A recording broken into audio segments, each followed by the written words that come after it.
You only have to get rich once. Those aren't my words. That's a lesson from my old partner, Warren Buffett. We've been talking and watching things for a lifetime. And you could say that this sentence is the single most important iron law we've distilled from countless successes and failures. It sounds simple, almost like a piece of useless advice. But the number of people who truly understand and live by it is minuscule. Why? Because the real battle isn't against the market or other people. It's against that insatiable beast inside your own head. I've seen so many of them. Smart, hardworking people with a bit of luck on their side who manage to make their first life-changing pile of money by the time they're 30 or 40. This money is everything to them. Maybe it's their parents' life savings or the proof of their life's work up to that point. With that money, they can buy a nice house, give their kids a better education, and stop worrying about the next meal or the next bill. Their lives have switched from survival mode to living mode. It ought to be a wonderful thing. But this is where it gets strange. The moment they're holding enough money to be comfortable for the rest of their lives, they don't feel secure at all. In fact, they become more anxious than ever. They start thinking, well, making money wasn't so hard after all. They start looking at the people making more money faster than them, and the fire gets lit inside. They think, if he can do it, why can't I? Shouldn't I be bolder, faster, take more risks? And that is the beginning of the tragedy. They take the money they worked so hard for, money that is crucial to their family's well-being, and treat it like chips at a poker table, gambling it away to chase more money that they don't even need. Do you get what I'm saying? It's like a man dying of thirst in the desert, who finally finds a canteen of water. He drinks half and saves his own life. But then he looks at the remaining half and doesn't think, thank God, I'm saved. He thinks, if I use this water on that dead tree over there, maybe it'll grow golden apples. That's not courage, that's idiocy. It's playing Russian roulette with your own life. I always say, if you've already won the game, why do you keep gambling? Life isn't a video game where you have to keep leveling up indefinitely. That comes to wealth. You reach a point where the marginal utility starts to plummet. Will an extra zero on your net worth really make you 10 times happier? Of course not. But if you lose all the preceding zeros while chasing that last one, your misery will increase 100-fold, even 1,000-fold. A 3-year-old can do this math, but plenty of smart people who've been in the market for decades just can't seem to figure it out. They aren't defeated by their IQ. They're defeated by their own human nature. My goal in life was never to be ridiculously smart, but to do everything in my power to avoid being stupid. Investing, when you boil it all down, is a game of who can make the fewest fatal mistakes. You don't need to hit a home run every time. You just need to get on base consistently and avoid striking out when it counts. The most fatal mistakes almost always happen times after times you've become successful, because success breeds arrogance.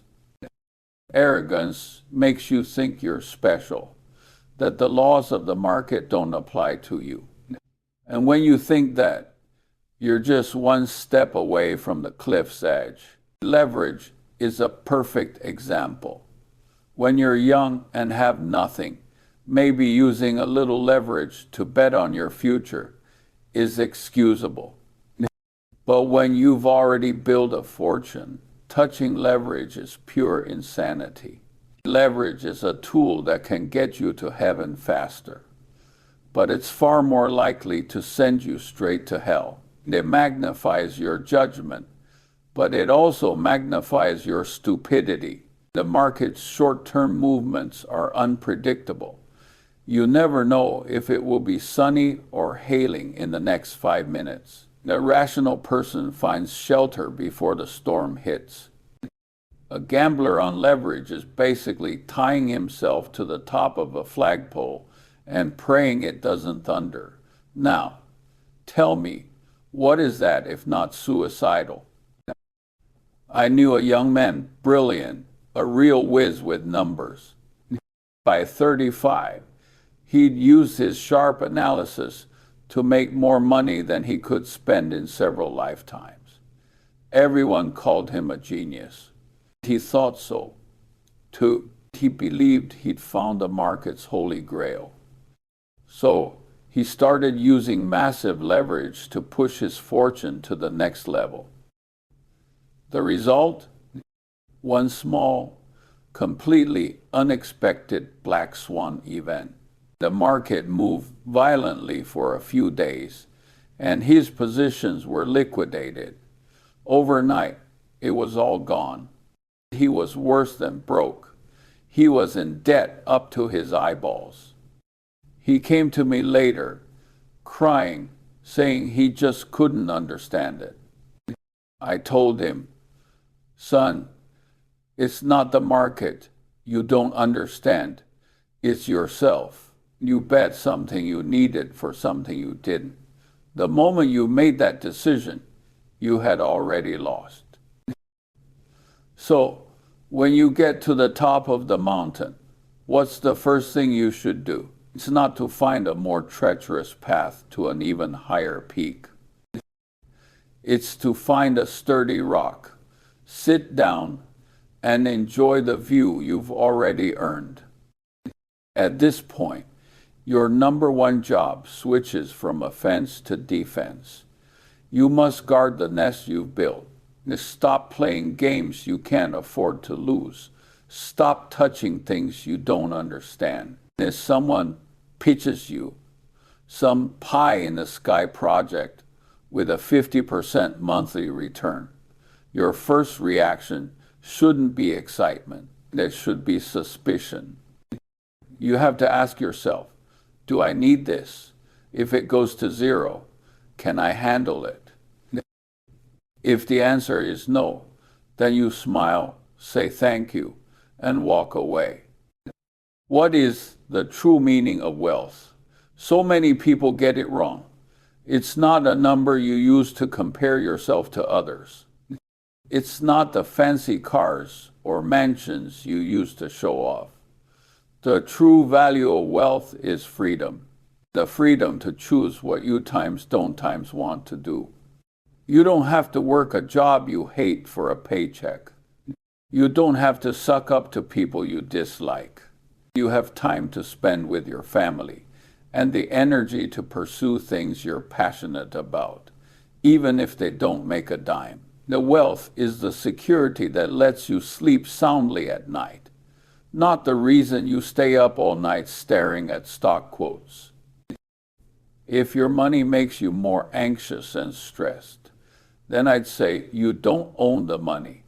The money has taken you hostage. You've become its slave, not its master. Man's biggest problem isn't not having enough money. It's having desires that have no limit. You make $1 million, you want 10 million. You make 10 million, you want 100 million.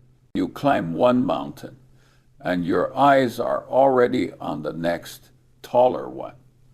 You're always chasing, always on the move, never stopping to look at the scenery around you. When you're young, that attitude is a motor. But after you've built enough wealth, it's poison. It will drive you to ruin. because there's no finish line on the racetrack of desire. You'll always find someone richer than you. And then you'll let envy, the stupidest of all emotions, destroy the life you should be enjoying. Envy is the only one of the 7 deadly sins that has no fun in it. Theft, gluttony, at least you get a moment of pleasure. But envy, it's just pure misery from start to finish. You see your neighbor get a new car and you feel sick. But does that have any actual effect on your life? No. You are simply punishing yourself with someone else's success. In investing, envy is lethal. You see someone get rich off some cryptocurrency you don't understand, and you can't stand it. You have to jump in and get a piece of the action. You have no idea what it is. You're just afraid of missing out. This fear of missing out, FOMO, is the most expensive luxury good on the market. It will make you pay top dollar for garbage that's about to collapse. A truly mature investor operates within a circle of competence. The things inside that circle are what he has spent decades truly studying and understanding.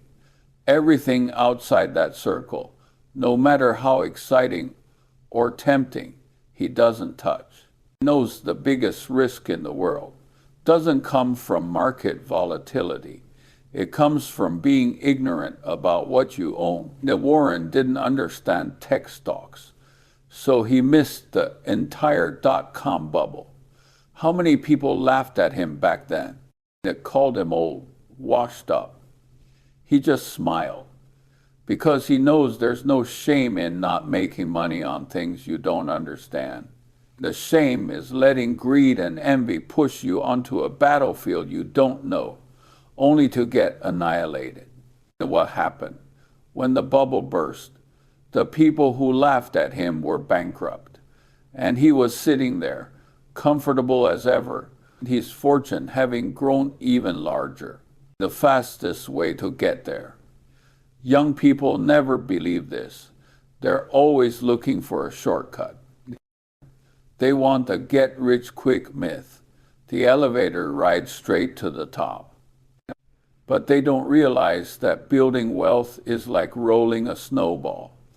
What you need is a very long hill with wet snow. The hill is time. The wet snow is a steady, stable rate of return. Your only job is to find a good starting point and then have enough patience to let compound interest, the 8th wonder of the world, do its work for you. So many people get their snowball rolling for a bit, decide it's too small and too slow, and then kick it apart to run to the bottom of the hill and try to build a giant snowman by hand. The result?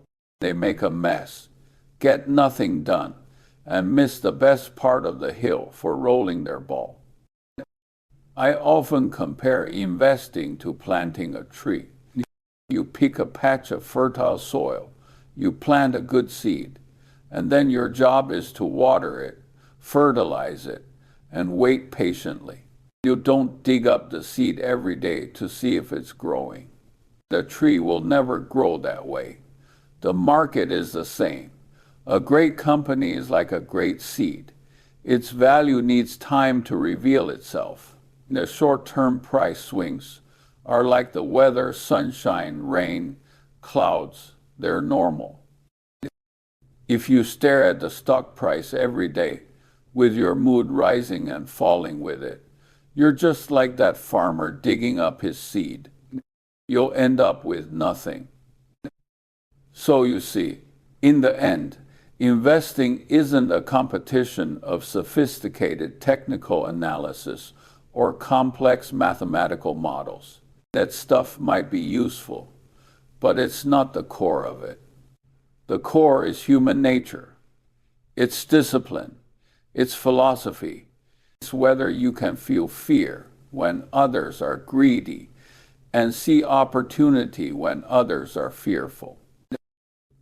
It's whether, after you've made enough, you can suppress that internal urge for just a little more.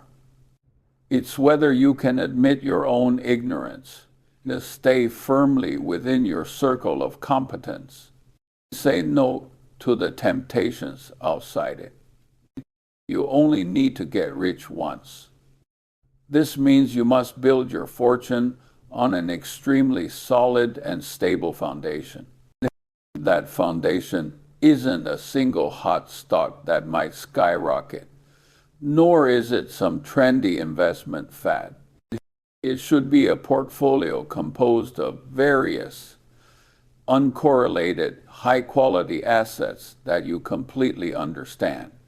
It's a safety net. If one rope snaps, the others are still there to catch you. Your goal isn't for the net to catch a giant fish in one particular year. It's to ensure the net never ever breaks over the next 50 or 100 years. Defends, defends, defends. After you've achieved financial freedom, these 3 words should be tattooed on your brain. You're a goalie now. Your job isn't to run down the field and score. It's to make sure your own goal is never breached. If you don't let in a single goal, you've already won. How do you play defense? Simple. First, never suffer a catastrophic loss. A 50% loss requires a 100% gain just to get back to even. The math is brutal. So, protecting your principal is the #1 rule. Second, stay away from complexity you can't understand. Those fancy, convoluted financial products, those investment theories you've never heard of, they usually exist not to make you money, but to make money times you for the people who designed them. Remember, simplicity is the ultimate sophistication. Third, keep enough cash on hand. Cash is like an oxygen tank. It seems useless on a normal day. But when the market crashes and everyone is suffocating, it will save your life. And it will allow you to buy the most precious assets at bargain bin prices from panic sellers forced to liquidate. I see so many young people today hooked on short-term trading, chasing momentum, trying to guess what the market will do tomorrow. They think they're investing, but they're just gambling.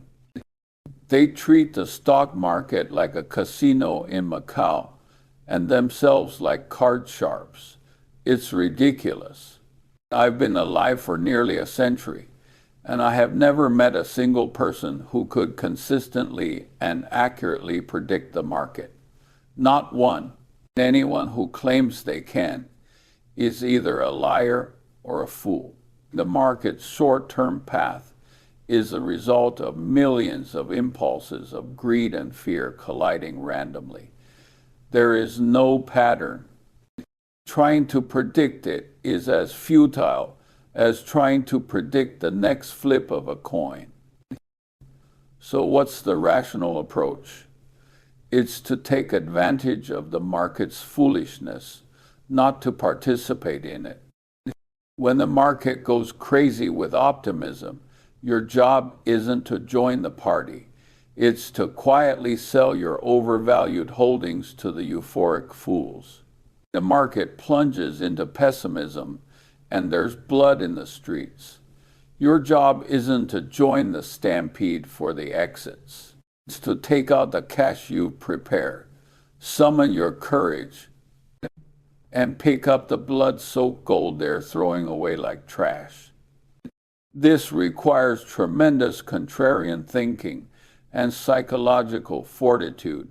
It's hard, very hard, because we are herd animals by nature. We are terrified of being alone. When everyone around you is doing the same thing, You instinctively feel that it must be right and safe. But in the world of investing, the truth is often held by the few. By the time an idea is common knowledge and everyone is piling in, the best opportunity is usually long gone, and the risk is at its peak. So, you must learn to think for yourself.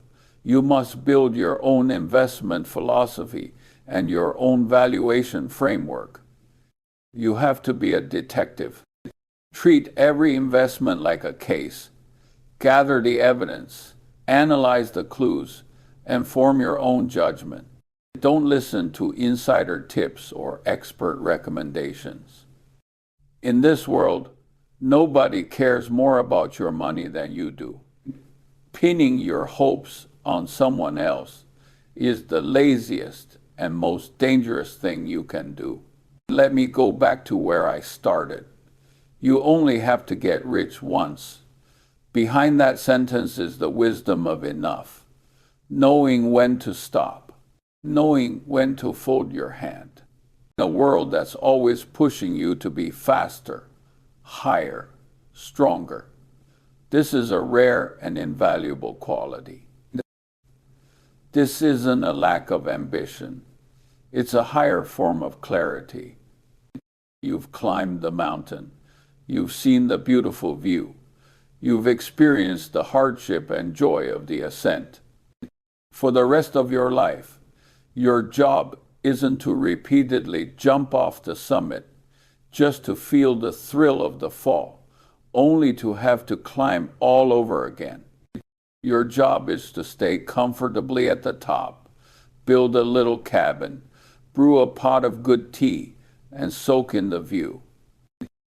You can study the shapes of the clouds, watch the sunrises and sunsets, and share your experiences with those who come after you. That is a life well lived. Wealth should be your tool to help you live the life you want, not your goal that keeps you running on a treadmill your entire life. There's so many people get it backward. They think making money is the point, so they spend their whole lives making it, but they never truly live. They miss their children growing up. They neglect their spouses. They sacrifice their health. Then, when they're old and lying in a hospital bed, staring at a bunch of cold numbers on a statement, they realize they missed everything that was truly important in life. Was it worth it? So, my young friends, while you are on your way up the mountain, by all means, give it your all. But at the same time, always remind yourself where your destination is. You need to draw a line in your mind, a line called enough. Once you cross that line, your life's strategy must change. Protecting what you have becomes your most important mission. You must learn to enjoy it, to relax, and to invest your time and energy into the things that money can't buy. Remember this old man's words. Wealth is something you can't take with you. Its greatest value is giving you more options and more security during your time here on earth. Don't let it become a pair of shackles that binds your hands and blinds your eyes. Get rich once safely, and then use the long years you have left to truly experience the beauty of this world. That's enough. It really is.